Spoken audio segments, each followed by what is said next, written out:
Hello again, Brian King here. This video is for one of my clients and she knows who she is. A lot of people I work with have a greater sense of purpose, so they want something bigger. But before I get into that, I want to answer a question that I get a lot. And it's kind of surprising, which means I need to do a better job of putting it out there. Is people asking me, what do you do, Brian? What exactly do you do? Well, the best way to encapsulate it is I'm a relationship teacher. I typically attract parents that have kids with ADHD, Asperger's, because that's my personal background. And I help them with their relationships with their kids. But I also help them with their relationships with themselves, with their spouses. So the best way to capture what I do is I help you with the relationship with yourself, with others, and with the world. So that your life is very fulfilling, it's very well-rounded, that you are able to connect with the forces, very personal, interpersonal, extrapersonal, however you want to refer to it. So if you've got relationship difficulties, I can help you. I can help you make them more of what you want them to be. So that's what I do. So in terms of helping this client of mine, she has this pull to want to do more, and she was intimidated by this idea that she needs a credential, okay? I was trained as a therapist. I had a license for many, many years. I decided to not renew it because I found that box was very limiting. Hey there, Cassidy, great to hear from you. Thanks for stopping by. I found the therapist box didn't fit me, okay? Then I tried on coaching. Coaching is a very specific way of helping somebody find their path, get through some resistance, and so on. Coaching doesn't quite fit my style.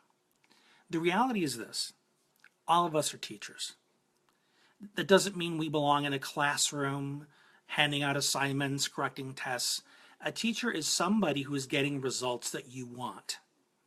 Somebody who is demonstrating a specific knowledge and skill set. If they can impart that to you some way to help you get that result, that's your teacher. It's that simple. You know, maybe you are very intuitive.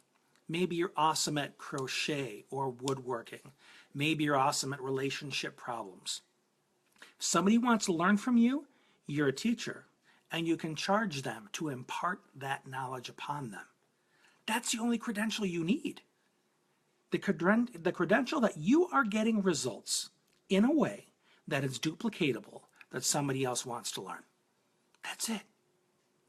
Now, one of the complicated parts there is trying to figure out what to call yourself. I've been struggling with that for years. And you know what? I think I'm just going to stick with teacher. It's very, very simple. It's pretty universal. It means that I have knowledge to impart. You know, I don't do therapy. Coaching doesn't really fit what I do, but I'm a teacher. You know, I have knowledge to impart, some skills that I can give to other people that they can use to get results, very consistent results within their relationships. So that's what it is. You know, if they ask my background, okay, I've got a couple degrees over there. I've got a lot of experience, but at the end of the day, look at the results. That's it. So look at what you do. You know, are you awesome at math? I'm not. Are you able to impart that knowledge to somebody in a way that they might pay for it? Paul, my boy, how you doing, man? I'm glad you had some time to slip in here. And Paul is a plumber, and an ace one at that.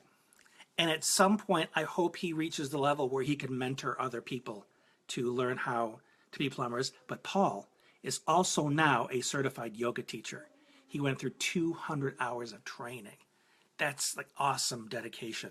So now he's a teacher in that way as well, teaching people how to connect their mind and body for greater integration, balance, and centeredness. So, you know, they say to him, hey, you know, what qualifies you to teach me this stuff? Well, I got this 200-hour certificate, but why not just have a session with me? I'll teach you some yoga. Tell me what results you get. Let that be the measure of whether I qualify to be your teacher. Is this making sense? Oh, you bet, Paul. Anytime, brother. So this is for my client that I'm doing this, but this is also for you. That don't get caught up in the people that are out there insisting that you must be in a box to be qualified to teach. That is a horrendous, stinking, heaping pile of bullshit. Okay? One of the reasons I let my license go, because I don't want a bunch of people that are always trying to qualify me. Saying, you know, whether you qualify to belong in this box, whether you are qualified to belong in this group. What qualifies me is the results my clients get time and time again. Same for you. Changing the world is all about passing on what you know. Ideally, the things that make the world a better place. You know, creating change isn't about a single action. You know this. Change is about growth. It's about that constant movement of energy. You can think of it as creating ripples in the pond. Well, eventually the ripple stops. You know, you make your impact. You throw something in the water, the ripple goes, it looks beautiful, but it stops. You need to take repeated actions to keep the motion going. You want to make the world a better place? Be good to people. Say hi, smile, compliment them. Making the world a better place isn't always showing up with a paradigm shift. You know, sometimes it can be that, but oftentimes it's just being a model of the goodness you want to see. Gandhi said it best, and I can't accentuate it enough. Be the change you want to see. You want more compassion in the world? Be more compassionate. You want more kindness? Be more kind. As often as you can be, keep throwing that pebble in the water so that that ripple continues. And because you're being a teacher of that, Cassie's asking, Brian, do you have a child with autism or do you have autism yourself? Cassidy, I have 3 boys with Asperger's, and all 3 of them have ADHD as well.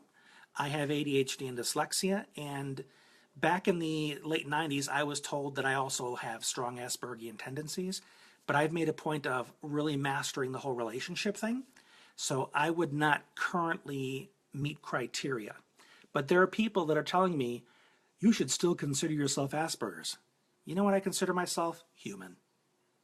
I'm not a big fan of boxes, okay? You can say, you know, you want me to be Asperger's, you want me to be whatever. I've got no use for that. I'm human, okay? It's important for me to remain flexible like that. Because if I say I'm in this box, then that requires me to disqualify people from being in that box. It requires me to push people to the periphery. I'm not going to do that. I want to leave myself available to connect with any other human being, because it is often that moment of connection that changes lives. Okay? So that's just my take on it. So the bottom line is this. And if I got off on a tangent, hey, that's what my wonderful shiny object scatterbrain does. So forgive me if I've missed a point or didn't complete a point because some other thing slipped in. But being a teacher doesn't require you to be perfect. It doesn't require you to be an expert or all-knowing. It only requires that you have something, some knowledge, some skill that somebody else wants because they like the results you get with it. It just requires you to be able to impart that upon them in a way that they can duplicate it to get the same results you do. That's it. That's all that qualifies you to hang your shingle and say, hey, I kick ass at this thing.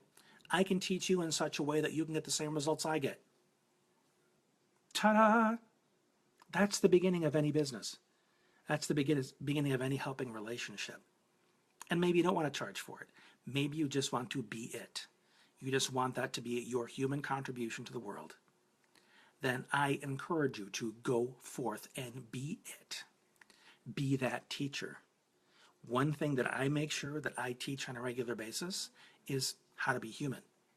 I don't hide from my screw-ups. I don't hide from the hiccups or the little glitches or whatever, those little imperfect moments. Because I don't want for 1 second anybody to believe that falling, that learning, that humility is somehow screwing it up. Being imperfect is how we are by design. Embrace it, own it, love it, celebrate it. When you have a human moment, you can just simply say, of course that happened. People mess up, I mess up.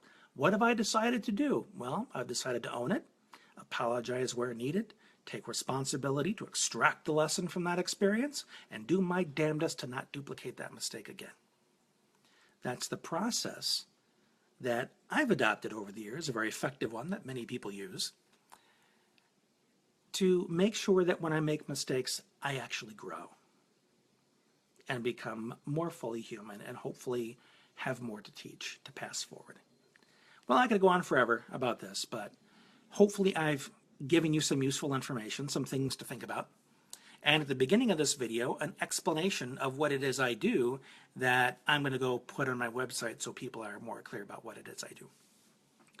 So any questions for me, any comments you want to make, please put them in the thread so that we can continue this wonderful journey together.